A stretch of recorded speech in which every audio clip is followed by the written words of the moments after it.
अब हम बात करते हैं आत्महत्या के प्रकार। तो दुर्खीम ने जो है वो आत्महत्या के 3 प्रकार बताए हैं।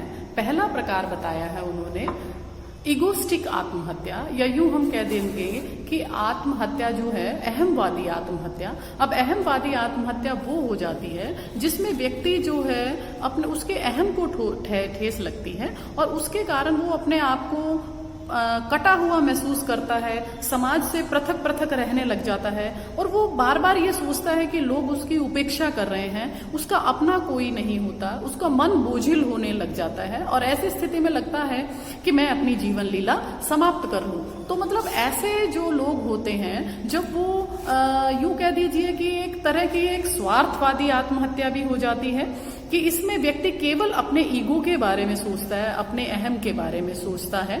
तो दुर्खिम के अनुसार वो दुर्खिम कहते हैं कि जब समाज में व्यक्ति अपना एकीकरण नहीं कर पाता है या समाज के साथ वो चल नहीं पाता है तो ऐसी आत्महत्या जो है वो ईगोस्टिक आत्महत्या होती है। इसके साथ साथ ये ईगो जो है आदमी में धर्म के लिए भी हो सकता है, ज्ञान से भी हो सकता है, शिक्षा से भी हो सकता है।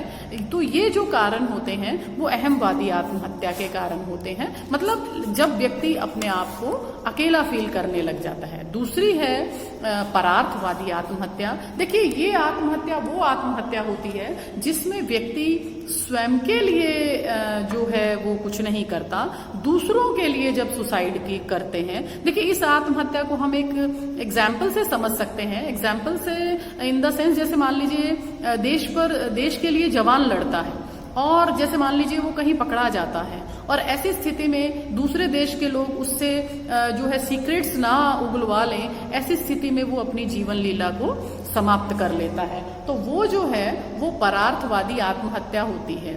तीसरा जो कारण है इसके अंदर परार्थवादी आत्महत्या वो होती है जैसे मान लीजिए किसी भी कारण से हम अपने अपनों को बचाने के लिए या किसी और कारण से हम आत्महत्या करते हैं तो वो परार्थवादी, मतलब उसमें हमारा कोई स्वार्थ नहीं होता है।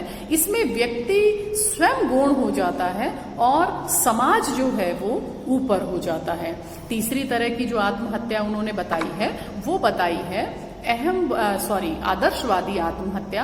आदर्शवादी आत्महत्या जिसको हम कहते हैं एनॉमिक, या यूं कह दीजिए कि आदर्शहीन आत्महत्या, ये वो वाली आत्महत्या होती है जैसे मान लीजिए अचानक कोई परिवर्तन आ जाता है समाज में या ऐसी स्थिति उत्पन्न हो जाती है जिससे व्यक्ति का पारिवारिक जीवन, व्यक्ति का वैवाहिक जीवन, व्यक्ति का आर्थिक जीवन जो है वो संकट में आ जाता है, तो वो जो है वो आदर्शहीन आत्महत्या कहलाती है।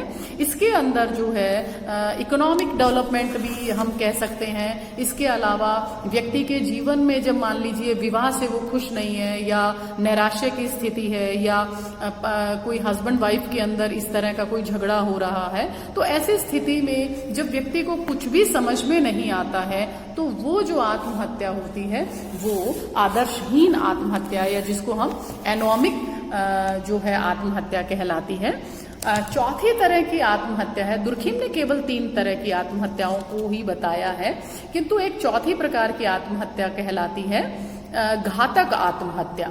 मतलब ये जो आत्महत्या है वो इन तीनों जो पहले वाली आत्महत्या है जैसे अहमवादी आत्महत्या, परार्थवादी आत्महत्या और आदर्शहीन आत्महत्या, इन तीनों से जो है एक यूं कह दीजिए कि एक घातक आत्महत्या कहलाती है।